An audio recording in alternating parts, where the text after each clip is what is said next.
zombies and mummies. It's an all-out assault. If you want to survive the night, better come down to the vault.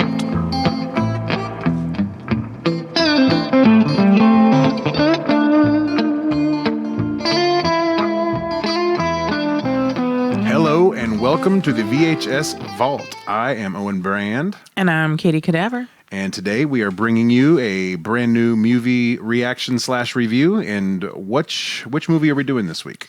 Decampitated, where your sleeping bag becomes a body bag. Where your sleeping bag becomes your body bag. I love that. That's the tagline. So Decampitated, 1998 movie, right? When you were watching this, it is very obvious. Oh, it's so 90s. This came out in 1998, right? Really, really interesting texture to the movie. Obviously, when you watch it, you feel like, well, because I was in high school back then, I just feel like I was in high school again, you know. And this is another Troma release, so find it most likely on Troma Now. Yes, find it on Troma Now, $5 a month, all the Troma you can handle. So this movie came out in 1998. It was directed by Matt Cunningham, right? Yes. Matt Cunningham. What do we know about Matt Cunningham? I don't know shit about this guy, but his IMDb looks robust. Robust? Yeah. That's good. Yeah. Oh, was that my job? Was I supposed to look into the director? Because I didn't do that. No, it's fine. No, we don't need to know a ton about him. But I didn't know if there was any trivia around You know, Matt. I looked into some of that, and I found no trivia. I think he did a couple other full feature-length movies. Three Demons, The Mangler Reborn, The Spore. The Spore. That sounds interesting. And then it looks like he wrote for TV a bunch, too. So. Okay. Very cool. This movie stars some fairly unforgettable actors and actresses. Whether that's a good thing or a bad thing is up to the viewer. I have my opinions on that matter. I think there's some good and some bad here. But what we're going to do right quick is I'm going to read the IMDb summary. How does that sound? It works for me. Okay. So the IMDb summary on Decampitated is real short. It's just a very brief outline here, and it says, let's see if it pulls up here. Yeah, here we go. 7 friends are going camping at the infamous Decamp Acres for a weekend, but they crash their car and have to walk, encountering a psychopath who tries to kill them one by one. Yeah, pretty accurate. Yeah. This movie is it's intentionally campy. I think being called Decampitated is a triple meaning there. Decamp Acres, it's a campy movie, and somebody gets decapitated, right? Yep, all those things happen. So, yeah, so we are probably going to have some spoilers here. So before we go any further, we would like to give you your official new spoiler warning. Yes, tell them about the spoiler warning that you so wonderfully created for us. So I was up late last night, and I thought we need to have a little ditty that gives people the indication that it's a ditty, all right. They're about to get their shit spoiled. So, without further ado, the spoiler warning ditty. Spoiler warning. This is a spoiler warning.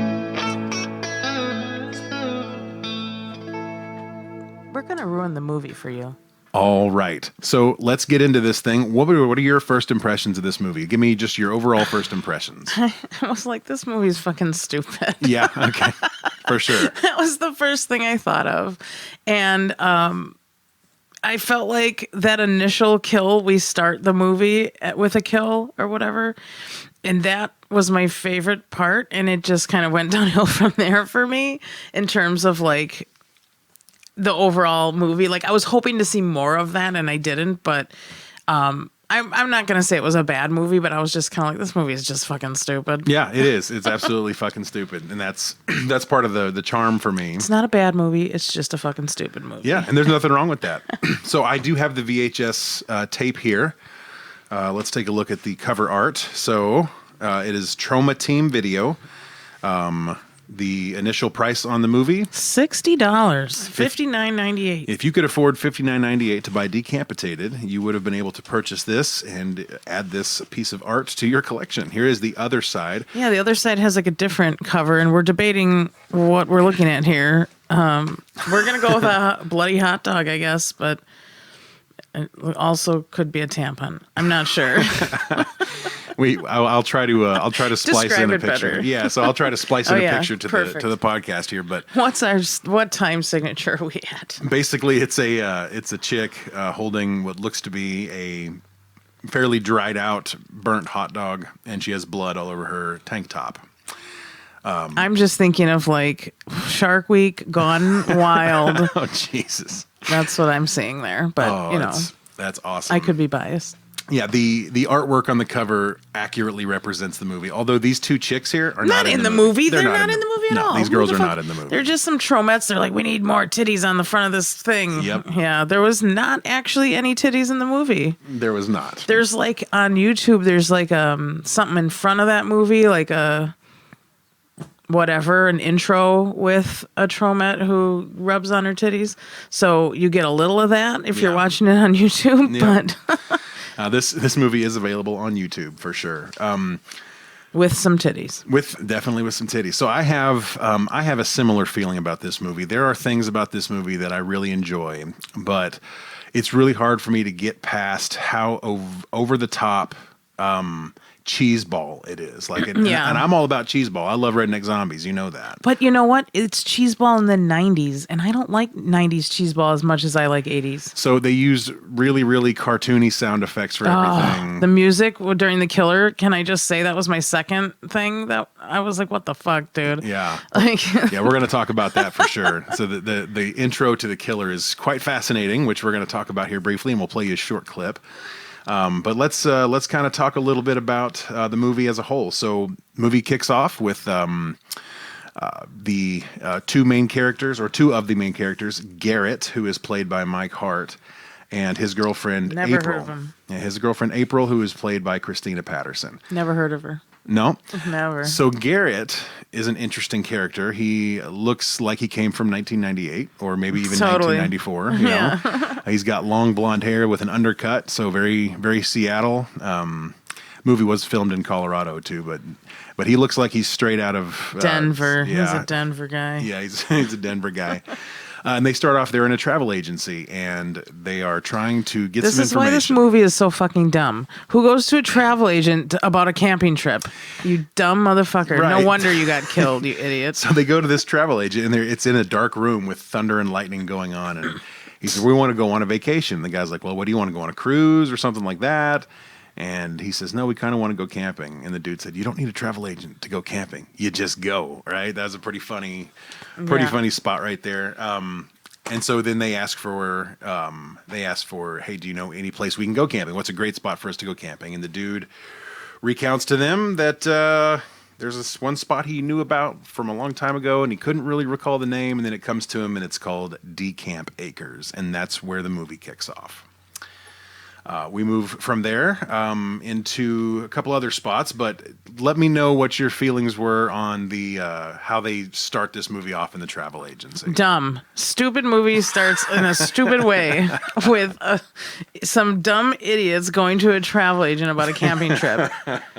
And then their road trip to go camping, like there's a tattoo happens while they're on the way. It's ridiculous. It's pretty crazy. It's the stupidest montage. I think, let me see. It's in my notes. Stupid, boring montage. There it is. Stupid, boring montage. Because it was so 90s. And I guess I kind of have a thing. Like, early 90s movies are usually pretty decent for me, but the later I get in the 90s with horror movies, and I just don't like them. And I get what they're doing here. Yeah. I totally get it. And I swear if it was from the 80s, it would be I'd like it better, but Yeah. I just can't get into it. No, I hear you. And that montage is interesting because they literally drive for 2 whole days and a night. So wherever they fuck? were driving, they drove probably 1,000 miles away, which And then the is dumbass gets there and crashes his fucking car. crashes his car. Like you did all that. You got a tattoo. You went fucking crazy for 2 days. You get close to the camping area and you crash your fucking Pontiac. You dummy. What's also funny about that whole montage is that the entire time, all 6 people in the car except for Garrett are asleep both days and the night. They never wake up. He stops and gets food. It's just him. He's just the only one awake. So he ends up falling asleep when they get close and then he wrecks. So that's where the movie starts. Vince is one of the guys in the movie. He's the real super athletic, jock looking guy. And he is not stopping. They start walking and he doesn't want to stop. They all want to set up camp and it's like broad daylight out. It doesn't even look like it's getting dark and all these. The movie, there's a lot of dumb people in this movie. They're all burnouts for sure. They're all dumb as hell. And they want to stop. And he's like, hell no, he wants to keep going. So he keeps going. Yeah, he does. He keeps going. And what I would like to do maybe is play a little clip of one of the first opportunities we have to hear or see the killer here. And this is when Vince has left the group. He is trying to go and find either help or find the cabin they were looking for. But I got some things to say yeah, about this scene when it's after we watch it. for sure. Go ahead. Oh, you want to wait till after? Yeah, well, we'll let everybody in on it first, and then Okay, we'll talk about it. Perfect. So 2035 is the timestamp if you are watching it on YouTube. Vince is standing next to a tree. He has walked away and he's trying to find something to give the group some help. So, Garrett? Is that you? Don't come any closer. Yeah, that'll work if you got a just knife. say that. I got a knife. He's got this big He's about giant. to lose that motherfucker. There it goes. Dumbass. See, they're so stupid in this movie. And here comes that music that I cannot stand.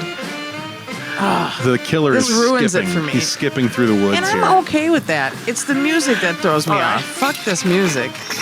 This would have been a better animated film, honestly.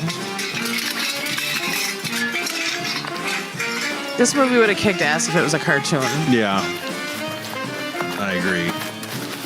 So the killer's just skipping through the woods. Vince, No one's afraid watching this at all. Vince is running his ass off through the woods, and this killer's just skipping and it's keeping right up. It's Now ridiculous. he's walking. He's not even trying hard. Yeah. He's got these traps set in the woods. So he gets to this trap, and Vince just walks right into this noose trap, but it doesn't go off. And then the killer is following him. He walks behind it and gets caught in the noose trap too, or he actually gets caught in the noose trap.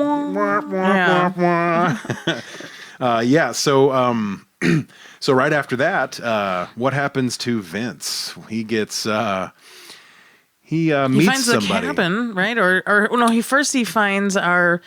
Let's We gotta have a talk about this character. All right, so Vince he's walking through the woods and he finds a small cabin. This is not the cabin they were going for, but this is a small cabin.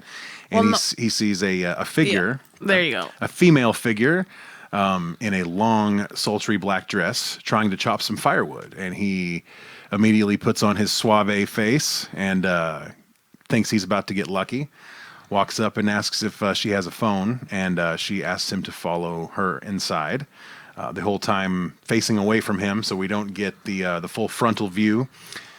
We get inside, and as things turn out, he turns around and notices that the sultry woman is actually a dude dressed up like a sultry woman. Okay, we need to talk about this. Let's talk about it. Because this feels like a trans character. Later in the movie, we learn a little history about this character. Yeah. And so this really feels like a trans character, not like a cross-dressing dude or something like that. And I believe in the credits, this character is named as transvestite, which, Correct. we don't necessarily want to use that term, but that's the term they use.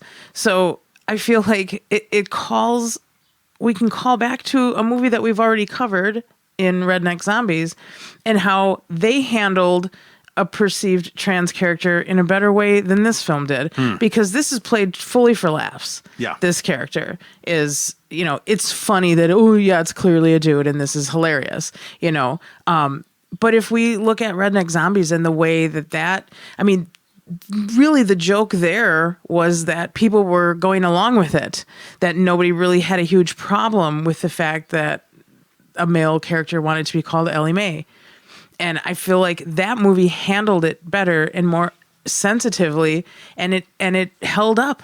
Like this felt a little more icky to me in terms of like how they handled the trans representation there. Like, you know, not as good as it could have been. But we'll talk about when this character comes up later. But I enjoyed seeing them again when they did come up later in the film. But yeah, so that's what this, you know, it feels like a trans character that maybe wasn't represented in the best way. It was the 90s. An interesting thought. And I think that, you know, in this particular case, you know, it was played for laughs, just like you said. And I also think that it follows with the 90s theme, the hilarity, you know, there's, you know, not hypersensitive humor, you know what I mean? Right. And I think it's just an example of a 90s comedy that would reflect on that type of subject matter. So. Sure, that didn't age as well as Redneck Zombies' portrayal, in my opinion. So the transvestite or the crossdresser or whoever, we want to give a name to that person, but we don't have the name just yet. That comes later.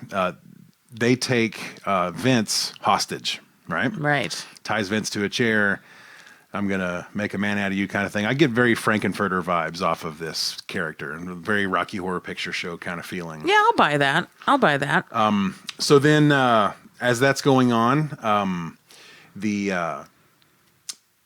we have Toby. The campers are camping. They decided to stay, and well, Vince left. Toby gets out of his tent to go to the restroom out by a tree. Oh, no. Wait. We got to back up here. Okay. Because here's where we think we might get some titties. We don't get any titties. We don't get the titties. We get a sultry sock strip and whatever else from which character that was? That was Paige. Yeah, she's undressing in the tent, and you know, you think, okay, she might be getting naked or something, and then what happens? She lets out a big ass fart.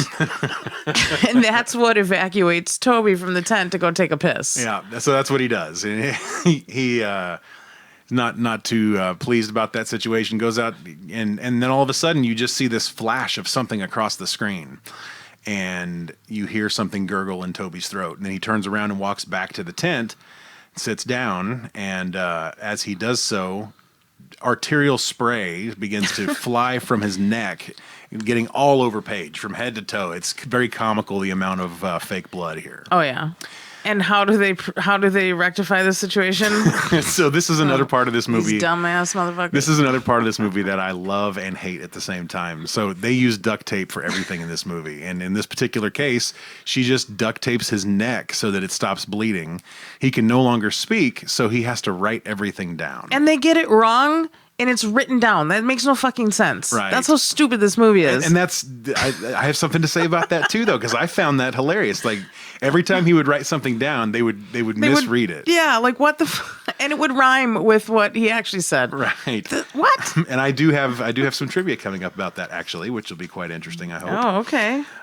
So anyway, that's what happens there.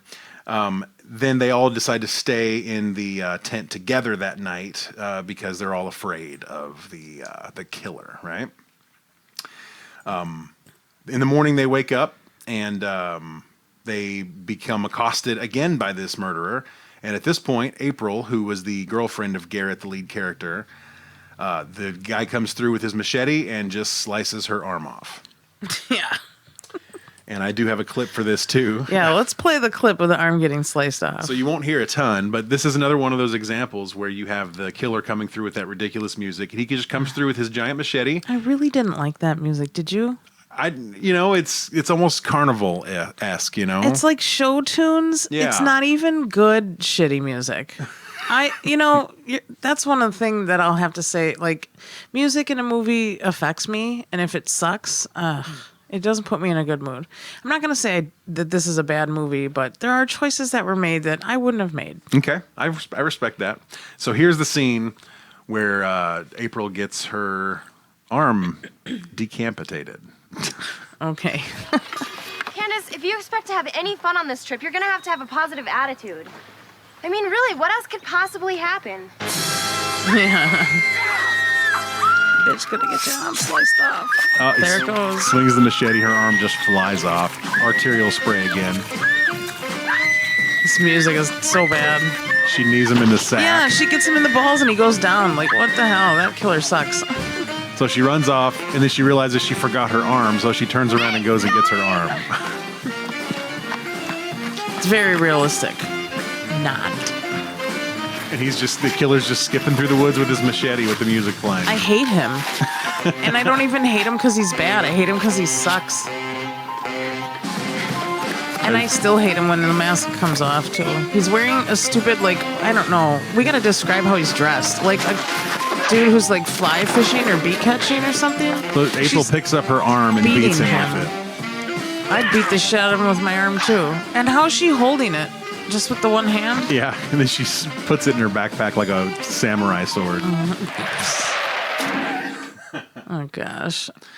Yeah, So- that killer he doesn't even look scary. He's in what a guy would wear to go fly fishing. He's in a fly fishing outfit with the red checkered flannel, yeah. and he's wearing a beekeeper's mask. Okay, that's what that is. That's what Got it. he's wearing a beekeeper's mask, and he's just skipping through the woods with a machete. So It looks like anyway. somebody's grandpa up north. It's not scary. So she gets her arm cut off. After she gets her arm cut off, everybody else takes off and leaves her. They're scared. They think she's dead. The killer's there with his machete. They take off. They all spread out in different directions, and then Garrett goes back to the car that they wrecked earlier and grabs the weed eater out of the trunk of that car. Yeah, that was a pretty good weapon choice.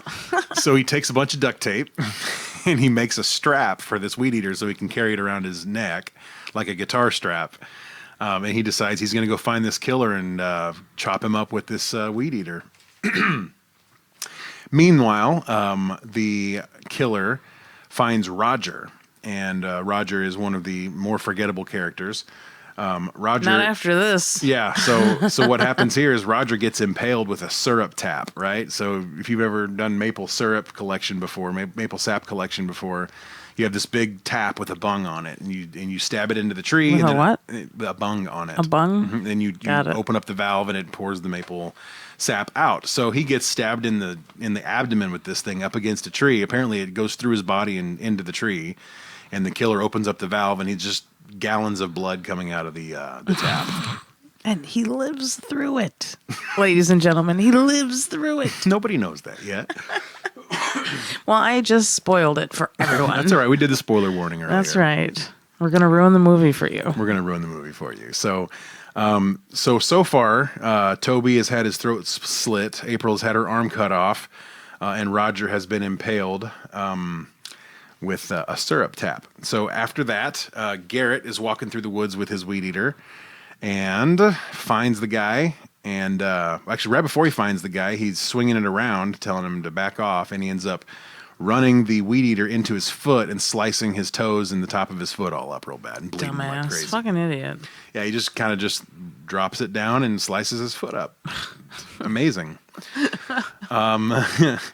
So at Did this, we skip over the part where that girl gets fishing lure to the scalp and pulled off and all of that? Is that? I have that in a clip at 45:35. Oh, good, because I liked that. That was one of my favorites. So the killer goes after Paige, and I got to talk about Paige for a second. Paige is the dumbest human. No, man.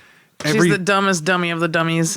Everything she says is so stereotypically stupid. She's not blonde, but they're making her out to be the stereotypical blonde from the 90s. These are so tropey, these characters. So tropey. That's another reason I don't like it, because I don't like the 90s character tropes at all. Yeah. I'm a little bit have a chip on my shoulder about the 90s, if you can't tell. I can. It was a rough decade for me, okay? I got it. So here's Paige running through the woods, covered in Toby's blood from the arterial spray. She is trying to escape the killer, and he's not having it. He's about to go fishing. So she's running through the woods. He grabs his fishing pole, swings it around, spinning in circles. He's got a big lure on the end of it, and he's laying on the ground. He swings his fishing rod. He's an idiot. It goes like a half a mile and lands on Paige's shoulder and rips Takes it a off. big old chunk out of her shoulder, just gushing. Every penny of this budget was spent on the special effects. They got her in the lip. Oh, that looks so bad. That's like one of my fears as a kid. And he's reeling, and Just she's dragging her ass. dragging her on the ground, reeling. So that's kind of where we're at there. Meanwhile, during the course of all this crazy action, Vince manages to escape from his captor. Sort of, he escapes. He's still tied to a chair, but he's able to knock her out, and then he is able to escape with the chair tied to him. So as he is trying to escape and running as fast as he can, he falls, starts dragging himself along, and then the captor finds him again and takes him back to her cottage. So sad for Vince. Yeah. So Vince's storyline is progressing quite nicely. Meanwhile, Paige decides that to fight off this bad guy, she is going to show some of her Bruce Lee karate skills. This is like your favorite part of the movie, or what? This is easily my favorite part of the movie, but we're not going to get to it just yet. I want to take you to a scene where they going to learn who this captor is, who has captured Vince. The other campers end up finding their way to this person's house, and they walk in and find Vince in captivity. So we're going to go there. If you're looking, this is 5824 on YouTube. So we're going to go to that real quick. 5824. And we're going to hear this discussion, which is quite interesting. Here we go.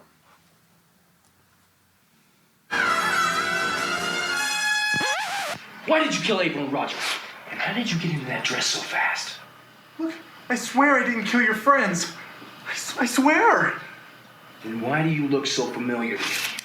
I don't know.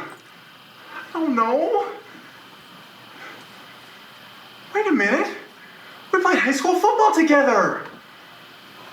Don't you remember? I was the quarterback. Jake? Right. Jake, how the hell you been? Good. Well, I haven't been playing much football lately. Well, I guess not. All right. So first of all, I have to know how the high school quarterback, Jake, ends up living 2 days and a night's drive away from their original hometown, and they meet up in the woods in a cabin. Because they drove for 2.5 days. They did. So this is... But if you're a trans person in the 90s, maybe you got to get out of your little small town Yeah, and, go live in a cabin in the woods somewhere. Go to a smaller town? Go seclude yourself because people aren't nice to you. All right, so they are interrogating Jake right now and trying to figure out. They think that Jake is the killer, the one that's been killing all of them. Wait a minute. You know this person? Yeah! Lindsay High football!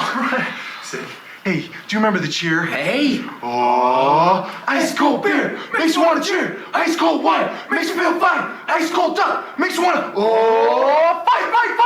All right. So dumb. Oh, hold on a damn minute. How do we know homegirl here ain't the killer? He's right, you know.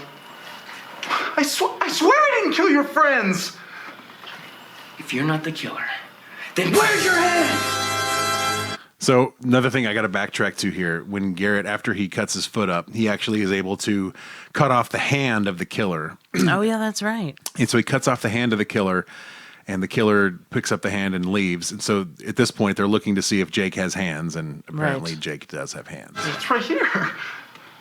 All right, where's your other one? It's right here. All right, we move to plan B. What in the hell is plan B? I don't know, I'm still working on it.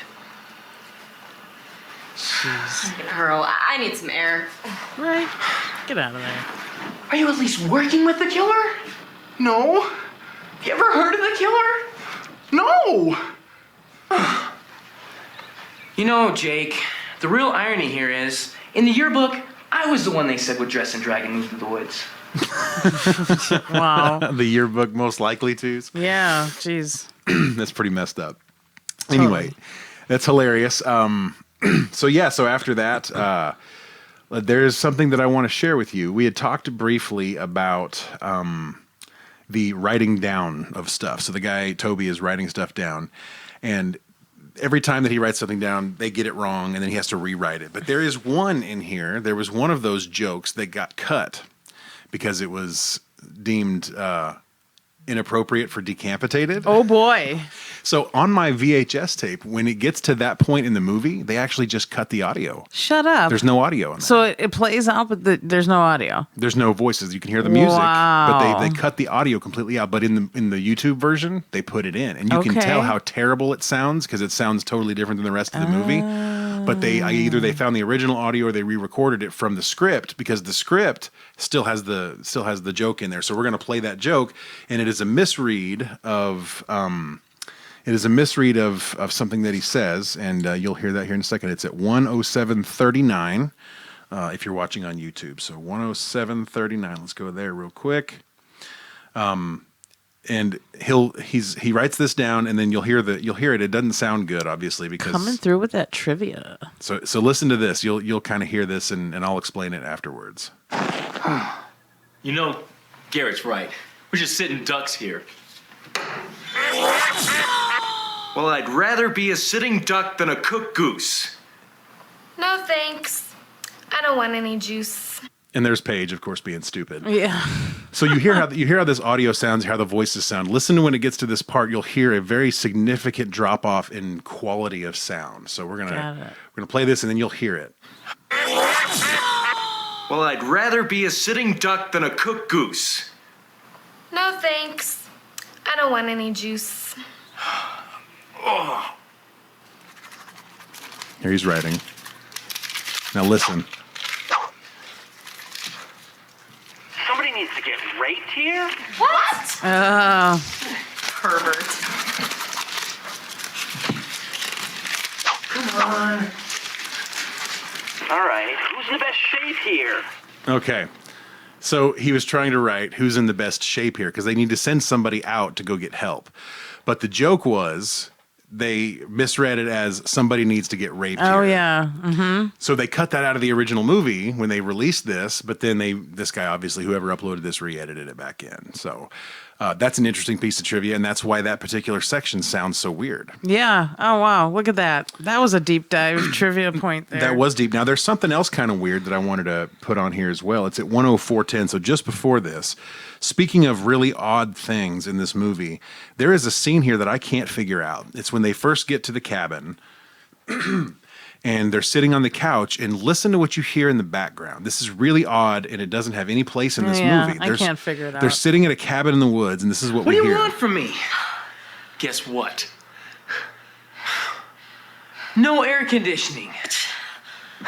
No phone. All right, so they sit down on this couch, and Dr. Forrest, dial 118, please. Dr. Forrest, please dial 118. So what do What we the do hell? now? and they're sitting on a couch. They're not in a hospital. There's no doctors around. There's just some weird random sound effect that made it sound like Is they that were in on a the hospital. VHS as well? I don't recall. I don't remember. I just remember when I was rewatching this. I have to do some homework on that. Yeah, when I was rewatching this for the episode, I recognized that I was listening to it on the YouTube one, and I said, I don't recall that. That was weird. But anyway, that's an interesting couple of little audio things there that I pick up on because I'm an audiophile and a musician. So You don't say. I listen for that shit, you know. So we're gonna move on to the first kill of the movie. You remember who gets killed first? Well, don't we open the movie with a kill sequence? Do we? Yeah, I think we do. You might want to rewind there. We open the movie with a kill sequence. Yeah. Camping fun. Hang on a second. Okay, let's see. We're gonna go to the beginning and see if I missed something. I thought we just started in the travel agency. I must be watching a different one than you did. Wait a minute. There's a kill of someone else. Like he was killing other campers. Okay, hold on. Katie's going to look for that. We're going to do some homework here because I'm pretty sure. So moving on to the second kill, if that's the case, and I haven't seen it, maybe you'll have some better luck finding that than I did. It's funny because the first true kill of the movie. So you don't have this little intro, right? Yeah, but that's not part of the movie. That's just. No, I know, but this is the version I watched, so maybe I have some stuff you don't have. Yeah, no, I have that. We watched the same version. Maybe it's after that. It's possible. Oh, well, huh. I'm thinking of a different movie? Jeez, what the hell? Probably, because I didn't remember any of those kills you were talking about there. Well, it's in my notes, so it must have happened. Okay. Well, we can go back and revisit for sure. Oh, it's right here. Here it is. I found it. It's actually, okay. What you got? I'll try to turn it up. It's going to sound terrible. Let's see here. I don't know if this is something different, but it's right on the beginning of the version I watched on. I think this was just a promo video. He does a backflip and he's chasing these other two chicks through the woods, shooting them with some. Oh, that's just a rifle.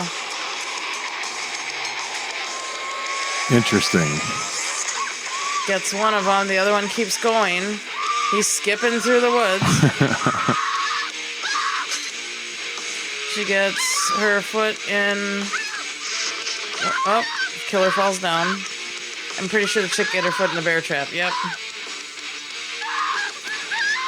And she just machetes it off. She machetes her leg off. Yep. That's why I was like, oh, I thought this is how we're starting the movie. I was excited for all of this. Interesting. I don't think I watched that. So this is why my perspective on this movie is different. Because this is what I started to see. So this is all before the intro credits. Yeah, and it's still going. She's hacking off another limb to try to get away from this dude's traps. Her legs are just stuck in these bear traps. And now she's crawling away with a machete. She got one of her arms. Her hand in the bear trap. Now she's cutting her hand off. This is pretty brutal. Yeah. That's why I was like, this was the best kill of the movie. Yeah. That's crazy. And she bumps right into his crotch. Bumps right into his crotch. And he just, again, with the shooting. Decapitated. Okay. So that's how I came into this Gotcha. film. That's the intro sequence there. Yeah. Okay, very cool. Very cool. Well, let's move into the first kill of one of our main characters here. This is going to be Toby. Toby's the one, if you remember, got his throat slit. And he didn't even die from that, which is completely unrealistic, let me just say. No, it's hilarious. The duct tape held him on duct together taped it. for a while. Just duct taped it. So they do duct tape everything. So later in one of the sequences, April actually duct tapes her arm back on and then sews it. That's pretty amazing. Ridiculous, I think is the word you're looking for. So Toby, what's happening right now is Vince has escaped, obviously, from his captor, and then he goes and steals a car from some burnouts, some like grunge kid burnouts. Steals their car, comes up to the cabin, and then starts honking his horn. Everybody in the cabin is asleep, and he says, "Hey, everybody, come out! It's time to get out of here." How is it just that there's just somebody driving by all of a sudden? They were like without a phone, without help, and stranded in the woods, and all of a sudden he's walking distance from a road. Well, I think they were on a road, or close to a road, because the cabin is there, and they were going to drive up to the cabin, but they ended up breaking down on the other side. There's holes in this plot. Yeah, there might be a hole or two in the plot. That's the least of our concerns with this movie, I think. So here's where we are. Uh-oh. Hang on a second. Technical difficulties. We'll take this opportunity to thank our sponsors. We don't have any. But if we did, we'd thank them here. So they're all running out to get in the car. And one thing we didn't see here before I started this clip was that the killer actually had strung a piano wire across the door. So whoever runs out of that door first, in this case it happens to be Toby, who already has a compromised neck to begin with. He sure does. Here we go. Okay, they're getting ready to go out. Gets a little slapsticky here. They all run into each other. Of course. Toby runs out and slices. Oh, she pushes him through, and his head falls off. She catches his head. Now they're playing hot potato with his head. He throws it out the door. The killer catches it. And he's biting it? No, he does the ventriloquist thing here. So he puts his hand inside the guy's head. Oh, that's right. And uses his head as a ventriloquist puppy. Puppet. Ventriloquist puppet. A puppy. Yeah, it's a puppy. Shut up, Katie. Whoops. Call it a puppy if I want to. Okay. It's a small puppet. So we're gonna look at a puppy here. A dead puppy's head being controlled by. No. What? We don't want to go on a cruise. No. That's creepy. Let's go. Miles just loves to camp, right, Miles? That's right. I just loved it when my father would drag me up. This here guy every looks like the most non-threatening killer ever. Back to nature. What a load of shit. I can see your lips moving. And Paige calls him out as in his ventriloquism. So this may be the indication of what our motive might be, that they didn't want to buy a cruise, which would have been nice for him as a salesman of packages. They just wanted to go camping. So he said, well, if you don't want to buy a cruise, you're going to have to pay some prices. He's a vindictive motherfucker. So he sends them to Decamp Acres, and then he ends up being the killer. His name is Miles Decamp. And womp womp. Oh yeah, there's the plot twist right there. It's a good thing we had that spoiler warning jingle at the start of the no episode. doubt. If we didn't have that, we'd be in bad trouble. So he gets killed. There, his head falls off, and then one of my favorite scenes with Paige doing some Bruce Lee shit. And this is awesome. It is. Get it out of your system. It is terrible. It is terrible cinema that I love with all my heart. This is just a couple minutes after she goes out there and decides she's going to fight this guy. And we are going to start right there at 1:18:35. Garrett is fighting the bad guy, and then Paige comes in with her. Garrett or bootleg Ace Ventura. Okay, yeah, so we should talk about that. So Garrett, the main character, very much has Ace Ventura vibes in the first part of this movie. Maybe not so much towards the end, but at the beginning, he is straight up playing Ace Ventura. Yeah, it's horrible. Same mannerisms and everything, but just done like the Wish bootleg, version. Wish Ventura. Yep. Wish Ventura, I love it. So our lead character, Wish Ventura, is fighting Miles Decamp here. He's getting his ass kicked because he's weak and frail and has no skills at any kind of combat or knowledge of anything having to do with anything. The guy's a complete vacuum. Dumb. So Paige is getting ready to do some Bruce Lee shit, and I want you to hear this because I think that it is the most brilliant part of this entire movie. Are they going to hear what you're seeing? Is it going to translate, you think? Oh, it'll translate, because remember I told you about the really cheesy sound effects? Yeah.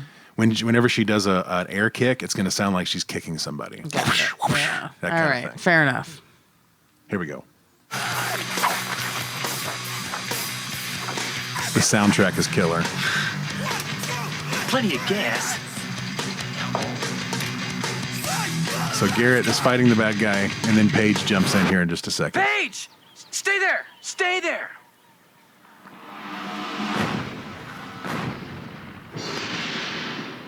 She's getting her ninja on here. Mm-hmm.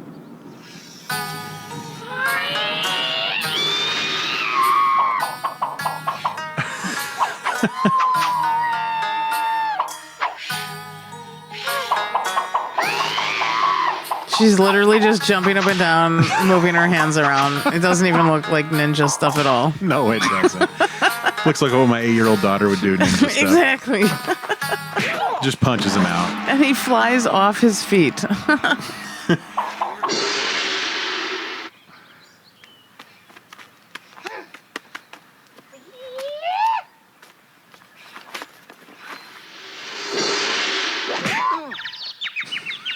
The Tweety Birds after she Gets punches him right in him. the mouth. Gives him that low kick.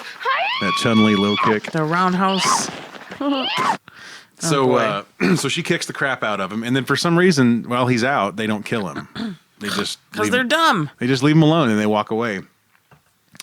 To this point, so yeah, we're just about to the end of the movie here. A couple other things to talk about. They all split up, and then the kills start coming in. Hot Finally, geez, we've been waiting forever. Yeah, we've been waiting forever. So the kills start coming in. The first ones that we're going to get to is Garrett and April are running through the woods trying to escape, and they run into the killer again. And we are going to take a look at that right quick. That's going to be at 1:23:30 for those of you who want to watch at home. They run into the killer, and here's what happens. She obviously has already had her arm cut off. She's sewed it back in place and put duct tape on it. And it works magically well. Yeah, it works great. She can still use her fingers and everything. Jesus. So they're running through the woods. Garrett knocks himself out on a tree, and then the killer shows up. I don't think I can move. Do you want an aspirin? Aspirin My thoughts exactly. won't help you now. He's got a gun. You know, what a cop-out. Ka-ching! Killer holding a gun. So dumb. Let's get the hell out of here. So, Whoopsie. so at this point, he runs off holding Paige's hand. He's like, let's get out of here. And he tries to run, but he's holding the wrong hand, and her arm rips off as he's running away, leaving her isolated away from him and just in front of the killer. So he's off to the side. Garrett's off to the side, and April's standing right in front of the killer. With the arm. He's got the arm. Right.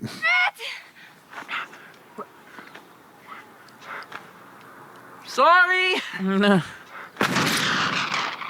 She gets shot. She shoots her. He shoots her. So stupid. So anticlimactic. They're like 10 feet away from each other. Just do something gruesome. Right. Here's your other favorite part. So yeah, so he's sitting there holding her arm, and listen to what he says. Don't come any closer. I'm Don't come any closer. I'm armed. That's a tickler, all right. And he gets shot. This is where you lose me, Decapitated, right here. All that creative ways to get these people fucked up and to kill them, you're going to shoot them. Okay, let's go. That's a disappointment for Do me. you realize you weren't who could have been a perfectly nice vacation? So? You also killed some good people. I mean, so what if April's the only one I'll really miss? You hear that? And this is where Garrett dies. He lays down. He's obviously lost a shit ton of blood. My name is Blair Garrett Clutch Cabbage. And I'm in the 3rd grade. I'm in the 3rd grade. Just 5 more minutes, Mom. Susie? So stupid, this Go to the scene. prom with me. You go to the prom with me. Now that's a garage door. Just talking nonsense before he finally dies. That's how this guy deserves to go.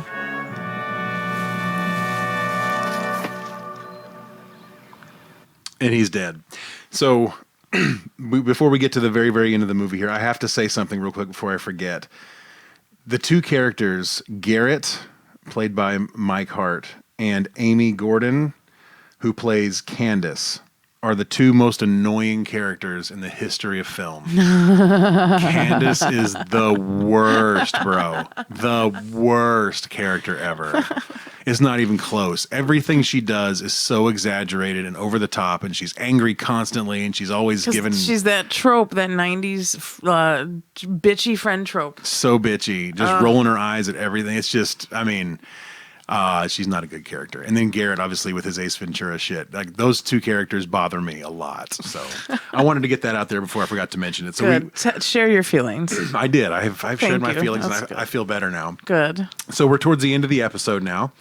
And then we're going to play this last little bit. It is the clip where Vince is running away. He's one of the last ones alive. And he falls down. The killer's after him, and he thinks his world is over. And then something happens. So here Vince falls down, and a shot rings out.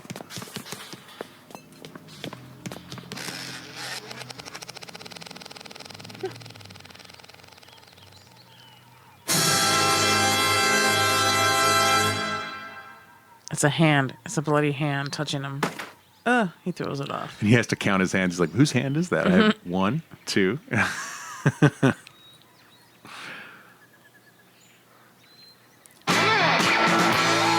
And here she is. Jake. So I'll describe this scene for you. Jake, the captor here, is standing there in a Annie Oakley type white leather cowgirl outfit with leather boots. It's actually kind of cute. It is kind of cute. And Jake has shot the bad guy with the guns and now does the obligatory Clint Eastwood pistol spin into the holster thing here. And here's where the last scene is.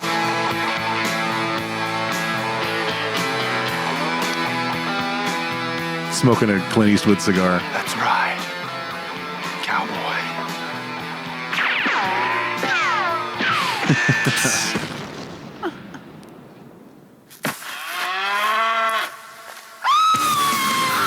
And Vince screams, and the movie ends with some great music.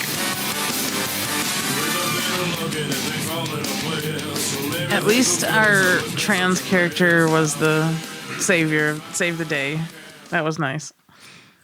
Some redemption. Yep, absolutely. Yeah, let's talk about the kills real quick. Were there any kills that stood out to you as your favorite? No. That No? first one I told you.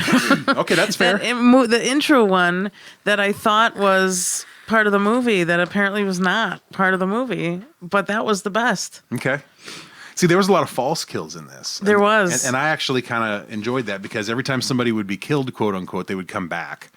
So Toby, we thought he was dead. He got his throat slit and whatever. He ended up living. Roger with the that was tap. creative. I liked that. Yeah. That was gross in a fun way. Roger with the tap, and then April, we thought she was dead because her arm got cut off and everybody left. But these people all came back.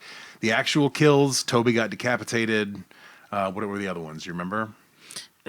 People getting shot, which I didn't like. There was that. That was a turnoff. Like, get more creative. yeah, Don't shoot people. Roger bleeds out. Oh, Paige. We forgot to talk about Paige's kill. That was actually kind of creative too.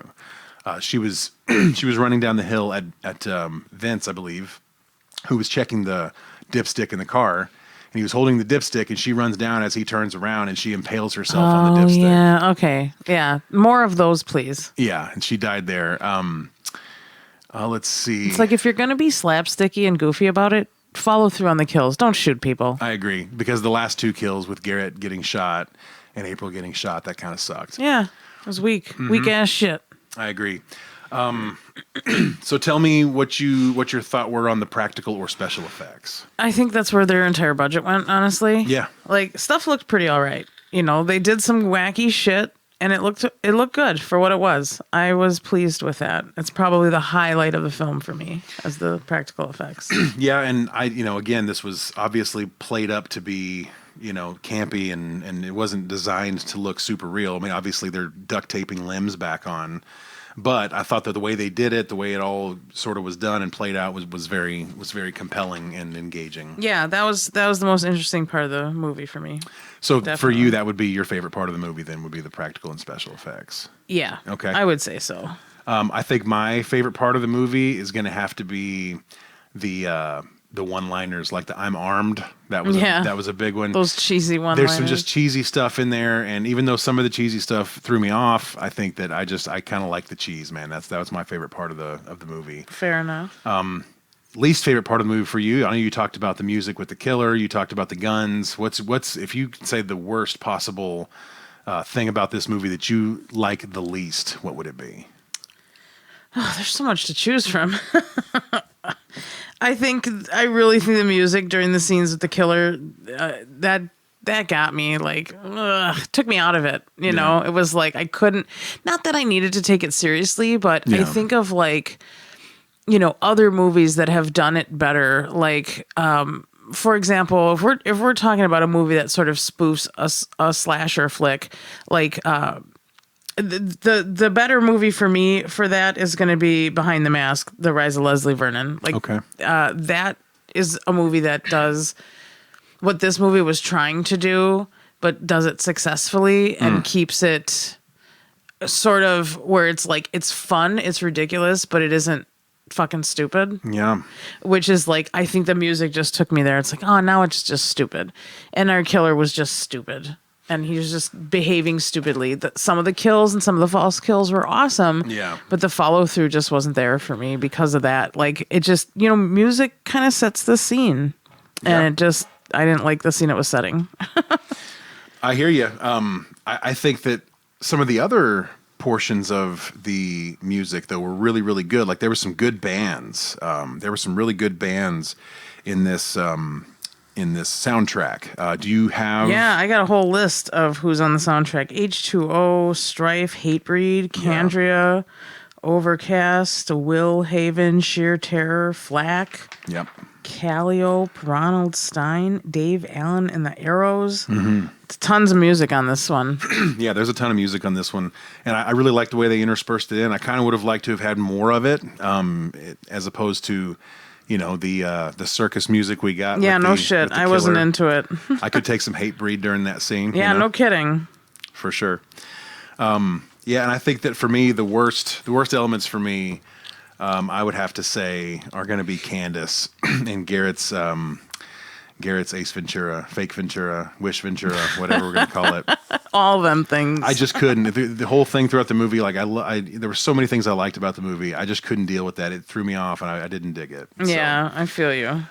So there's good and bad to every movie. This one, I think, for me, if I had to do a recommendation or not recommendation, if it's trash or treasure, I have to say this one for me is probably just slightly on the trash side. I don't think that this would be one that if somebody wanted me to recommend a horror movie that I would select. I think that if I was going to go with a campy Troma movie, it would be either Redneck Zombies or probably Toxic Avenger or something like that. Then I have to question why you recommended this film to me. Because it is so ridiculous. It is. Because it is something that I think maybe doesn't quite get the shine that it deserves, because it is a timepiece. You look at it and you have to appreciate it for where it is, where it comes from.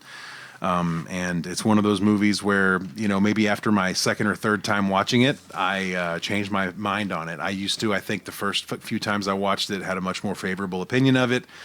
This time watching it through, I got to tell you, it didn't hold up well for me. So that's kind of how I feel about it. What about you? Yeah, I'm kind of there too. Like, I don't know. I'm sort of in between trash and treasure. Like, I think if the budget was truly $15,000 on this film, they did a lot with that. Yeah. And, there was some redeeming qualities, but there was a lot that I was just like, ugh, it's just dumb. Like, I don't know. Do I need to see this movie again? Do I need to recommend it? I don't know. I mean, now that it's kind of specific. Yeah. So now if I hear somebody that's looking for something like that, I would recommend it. Yeah. That's the thing. I don't walk around telling people to watch movies. Yeah. So I wait for somebody to say something to prompt me to say, have you seen this movie? Yeah. So I probably would recommend it to somebody who was looking for something fucking stupid. Yep. I think that's what this I think so too. But I think for me, does it have replay value for me? No, it doesn't. Not really for me. Yeah, I don't have a lot of reason to come back to this one. And if you're, like I said, if you're looking for a spoof of a slasher flick, I think Behind the Mask is your better choice. And it's the better plot line, and it just works better overall. Yeah. I agree, but it was fun to watch, and I had a good time reviewing it with you, and I'm glad we were able to sort of watch something new for you. And it's a Troma movie, so my goal through this whole thing is to introduce you to as many Troma movies that you haven't seen. Yeah, absolutely. And now I want to go camping. It's like camping season. It is camping season. I think that's one of the reasons we wanted to do this movie. So.